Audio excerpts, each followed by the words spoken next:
right? During COVID, this army, for 3 years, there was no recruitment. Our forces were cut down by 1,80,000. Who did it? What about the threat assessment? You saved money.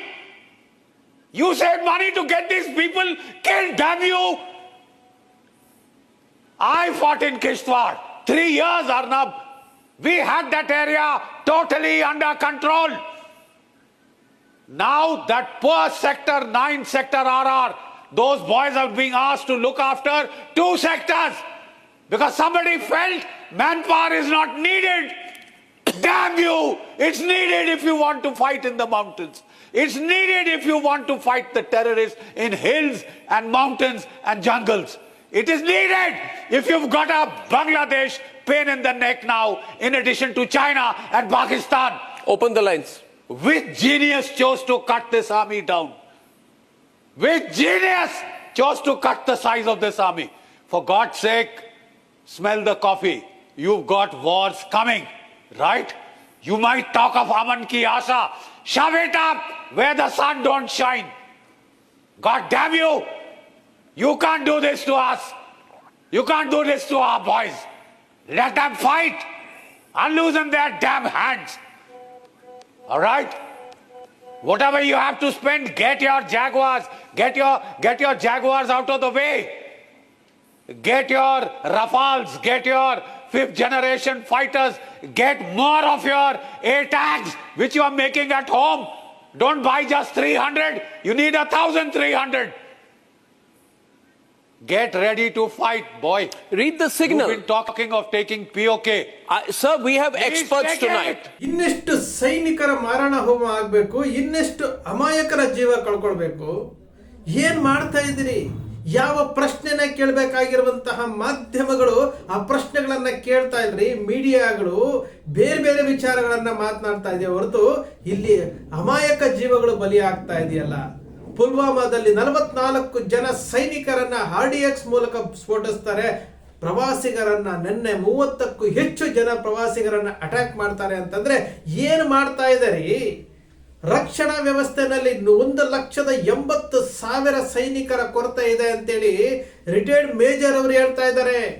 ಆಕ್ರೋಶ ವ್ಯಕ್ತಪಡಿಸ್ತಾ ಇದ್ದಾರೆ. Covid ನ ನಂತರ 1,80,000 ಜನ ಸೈನಿಕರ ಕೊರತೆ ಇದೆ. Budget ನಲ್ಲಿ ರಕ್ಷಣಾ ಇಲಾಖೆಗೆ ಲಕ್ಷಾಂತರ ಕೋಟಿ ರೂಪಾಯಿ ತೆಗೆದಿಡ್ತಾರಲ್ಲ. ಏನ್ ಮಾಡ್ತಾ ಇದ್ದಾರೆ ಇವರು ಏನ್ ಮಾಡ್ತಾ ಇದ್ದಾರೆ? ದೇಶಭಕ್ತಿ ಅಂತಾರಲ್ಲ, ಇದೇನ ದೇಶಭಕ್ತಿ? ಅಲ್ರಿ, ಒಂದು ಜಮ್ಮು ಕಾಶ್ಮೀರದಂತಹ ಒಂದು ರಾಜ್ಯದಲ್ಲಿ ಉಗ್ರರನ್ನ ಸದೆ ಬಡಿದು ಅವರನ್ನ ಮುಗಿಸೋದಕ್ಕೆ ಆಗೋದಿಲ್ಲ ಅಂತಂದ್ರೆ ನೋಡಿ, ಹಾಡು ಹಗಲಲ್ಲಿ ಬಂದು ಪ್ರವಾಸಿಗರನ್ನ ಕೊಲ್ತಾರೆ ಅಂತಂದ್ರೆ ಏನಾಗ್ತಾ ಇದೆ? ಯಾವ ರೀತಿ ನಡೀತಾ ಇದೆ ಆಡಳಿತ? ಗುಪ್ತಚರ ಇಲಾಖೆ ಏನ್ ಮಾಡ್ತಾ ಇದೆ? ಗೃಹ ಇಲಾಖೆ ಏನ್ ಮಾಡ್ತಾ ಇದೆ? ಏನು ಗೃಹ ಸಚಿವರು ಘಟನೆ ನಡೆದ ತಕ್ಷಣ ಏನು ಸ್ಪೀಡ್ ಆಗಿ ಹೋಗ್ತಾರಲ್ಲ, ಏನ್ ಮಾಡ್ತಾರೆ?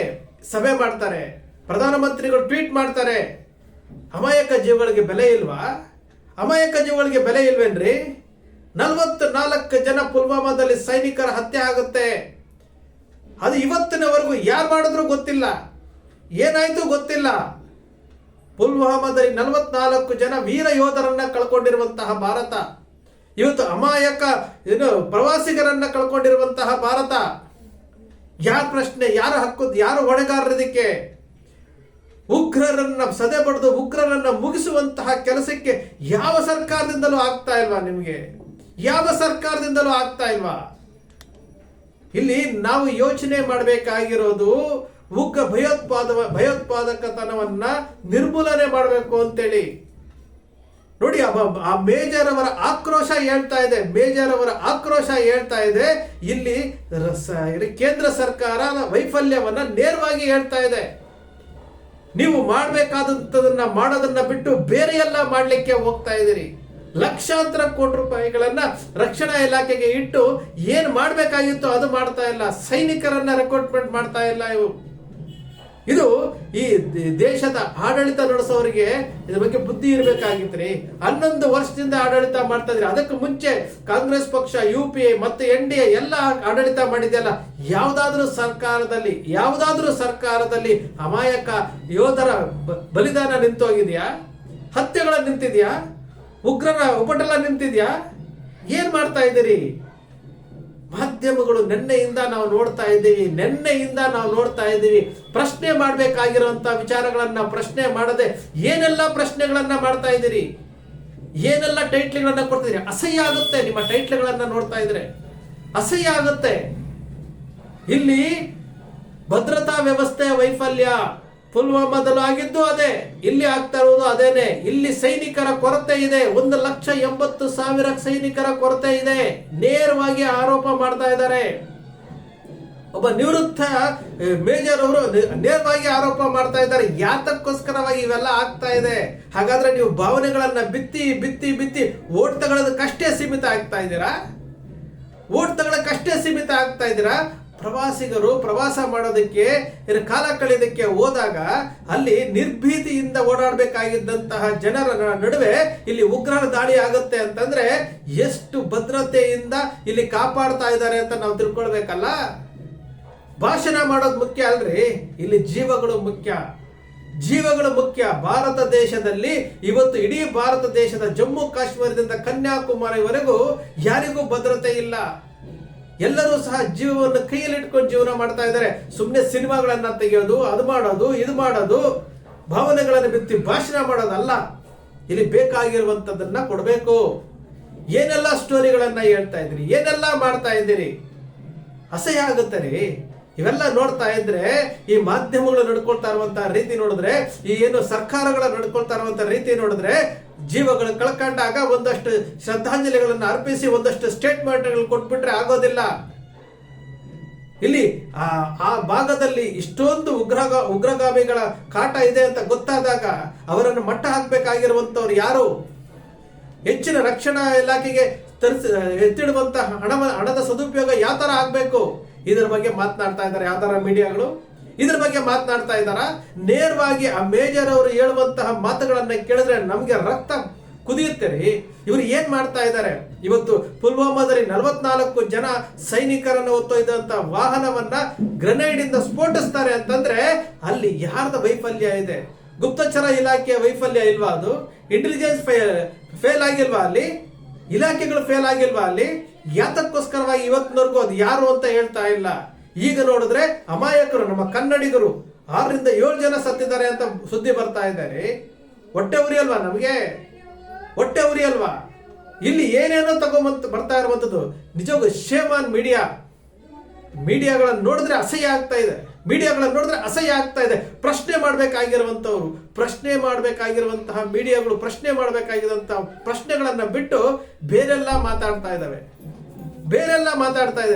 ಮನಸ್ಸಾಕ್ಷಿಗಳನ್ನ ಕೊಂದುಕೊಂಡು ಇವರು ಮಾಡ್ತಾ ಇರುವುದು ಏನು? ಮನಸ್ಸಾಕ್ಷಿಗಳನ್ನ ಕೊಂದುಕೊಂಡು ಅಮಾಯಕರ ಜೀವನ ಜೊತೆ ಚೆಲ್ಲಾಟ ಆಡ್ತಾ ಇರುವಂತಹ ಸರ್ಕಾರಗಳನ್ನ ಚೀಮಾರಿ ಹಾಕಬೇಕು, ಪ್ರಶ್ನೆ ಮಾಡಬೇಕು. ಇವತ್ತಿನವರೆಗೂ ಇಷ್ಟೆಲ್ಲಾ ದಾಳಿಗಳಾಯ್ತಲ್ಲ. ಪುಲ್ವಾಮಾದಲ್ಲಿ 44 ಸೈನಿಕರು ಸತ್ತರು. ಪ್ರತಿನಿತ್ಯವೂ ಸಹ ಯೋಧರು ಸಾಯ್ತಾನೆ ಇದ್ದಾರೆ, ಹುತಾತ್ಮರಾಗ್ತಾ ಇದ್ದಾರೆ. ಯಾರಾದ್ರೂ ಒಬ್ರು ಅದರ ಹೊಣೆ ಹೊತ್ತು ನಾವು ಜವಾಬ್ದಾರರು ಅಂತೇಳಿ ಗೃಹ ಇಲಾಖೆಯ ಸಚಿವರು ಹೇಳ್ತಾ ಇದ್ದಾರಾ? ಪ್ರಧಾನಮಂತ್ರಿಗಳು ಹೇಳ್ತಾ ಇದ್ದಾರಾ? ಅವರಿಗೆ ಕುರ್ಚಿ ಬೇಕು. ಕುರ್ಚಿ ಬಿಟ್ಟು ಇಳಿಯೋದಕ್ಕೆ ಇಷ್ಟ ಇಲ್ಲ, ಮತ್ತೊಬ್ಬರು ವಹಿಸ್ಕೊಳ್ಳೋದು ಇಲ್ಲ. ಇಲ್ಲಿ ಭಾವನೆಗಳನ್ನ ಬಿತ್ತಿ ಎಲೆಕ್ಷನ್ ಟೈಮ್ ನಲ್ಲಿ ಇದನ್ನೇ ಅಸ್ತ್ರವನ್ನಾಗಿ ಮಾಡಿಕೊಂಡು ನಮ್ಮ ಯಡಿಯೂರಪ್ಪನವ್ರು ಹೇಳಿಲ್ವಾ? ಪುಲ್ವಾಮಾ ದಾಳಿ ಆದಾಗ ಯಡಿಯೂರಪ್ಪನವ್ರು ನೇರವಾಗಿ ಮೀಡಿಯಾಗಳ ಮುಂದೆ ಹೇಳಿಲ್ವಾ? ಒಂದು 2% ನಮ್ಗೆ ವೋಟ್ ಜಾಸ್ತಿ ಆಗುತ್ತೆ ಬಿಜೆಪಿಗೆ ಅಂತ ಹೇಳಿಲ್ವಾ? ಇಂತಹ ಮನಸ್ಥಿತಿ ಇರುವಂತವರು ನಮ್ಮ ದೇಶವನ್ನ ಆಳ್ತಾ ಇರುವಂತವ್ರು. ಅದು ಬಿಜೆಪಿ ಇರ್ಲಿ, ಕಾಂಗ್ರೆಸ್ ಇರ್ಲಿ, JDS ಇರ್ಲಿ, ಮತ್ತೊಂದಿರ್ಲಿ, ಎಲ್ಲರಿಗೂ ಬೇಕಾಗಿರುವುದು ವೋಟ್ ಅಷ್ಟೇ ಹೊರತು ಇಲ್ಲಿ ಜನ ಬೇಕಾಗಿಲ್ಲ, ದೇಶ ಬೇಕಾಗಿಲ್ಲ. ಕುರ್ಚಿ ಬೇಕು. ಆ ಕುರ್ಚಿಯಲ್ಲಿ ಕುತ್ಕೊಂಡು ಬರುವಂತ ಹಣವನ್ನ ಲೂಟಿ ಮಾಡಬೇಕು, ಅಷ್ಟೇ ಇವ್ರಿಗೆ ಬೇಕಾಗಿರುವಂತದ್ದು. ನಿಜಕ್ಕೂ ಆ ದೃಶ್ಯಗಳನ್ನ ನೋಡ್ತಾ ಇದೆ.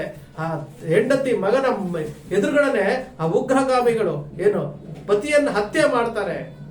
ಅಲ್ಲಿ ಭಯಭೀತರಾಗಿ ಓಡ್ತಾ ಇದ್ದಾರೆ.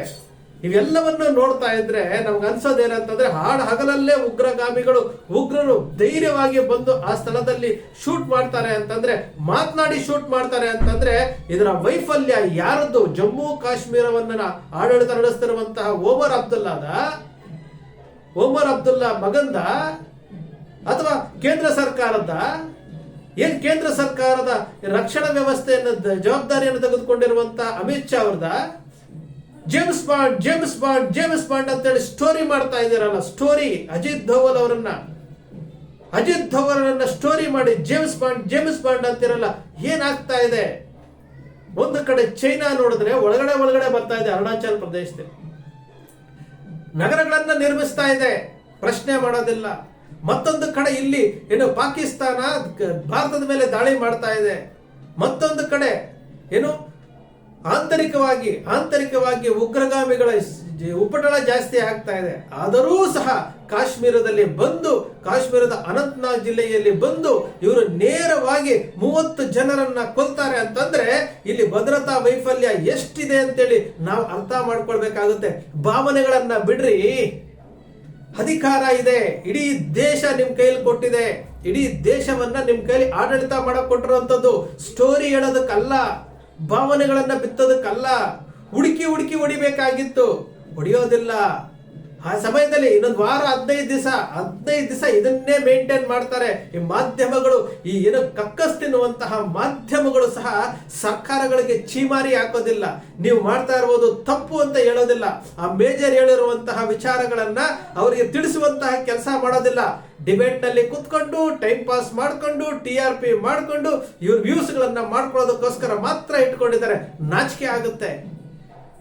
ಆ ಅಮಾಯಕರ ಗೋಳನ್ನ ನೋಡ್ತಾ ಇದ್ರೆ ನಾಚಿಕೆ ಆಗುತ್ತೆ. ನಿಮಗೆ ಸ್ವತಂತ್ರ ಕೊಟ್ಟಿರುವುದು ಪ್ರಶ್ನೆ ಮಾಡಿ ಅಂತೇಳಿ, ಆಡಳಿತ ಪಕ್ಷಗಳನ್ನ ಪ್ರಶ್ನೆ ಮಾಡಿ ಅಂತೇಳಿ, ಆಡಳಿತ ವೈಫಲ್ಯಗಳನ್ನ ಪ್ರಶ್ನೆ ಮಾಡಿ ಅಂತೇಳಿ ನೀವು ಮಾಡ್ತಾ ಇರುವುದೇನು?